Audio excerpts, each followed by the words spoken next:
বলিউডের জনপ্রিয় অভিনেত্রী পরিণীতি চোপড়া মা হতে চলেছেন। এর আগে গত আগস্ট মাসে সামাজিক যোগাযোগ মাধ্যম ইনস্টাগ্রামে একটি ভ্যানিলা কেকের ওপর মিষ্টি ছবি পোস্ট করে নিজের অন্তঃসত্ত্বা হওয়ার ইঙ্গিত দিয়েছিলেন তিনি। সেখানে অভিনেত্রী ক্যাপশনে লিখেছিলেন 1+1=3।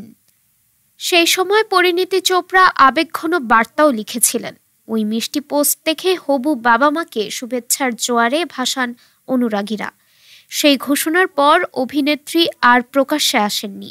এবার নিজের ইউটিউব চ্যানেলে বেবি বাম্প নিয়ে নতুন ভিডিওতে দেখা দিলেন পরিণীতি চোপড়া। 8 মাস আগে নিজের ইউটিউব চ্যানেলে শেষ ভিডিও শেয়ার করেছিলেন তিনি। এবার সেই চ্যানেলেই আবার নতুন ভিডিও নিয়ে এসে ভক্ত অনুরাগীদের চমকে দিলেন অভিনেত্রী। সামাজিক মাধ্যমে পোস্ট করা ভিডিওতে দেখা যায় অভিনেত্রীর বেবি বাম্প স্পষ্ট। এই প্রথমবার প্রকাশ্যে এলো গর্ভাবস্থায় পরিণীতি চোপড়ার চেহারা।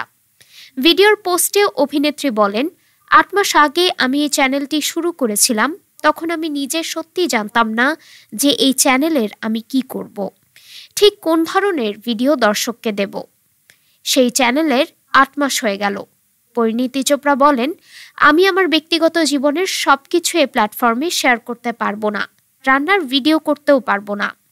তবে আমি যে ভিডিও পোস্ট করব তা সবার মনে ধরবে, ভালো লাগবে। ডেস্ক রিপোর্ট, আজ বার্তা।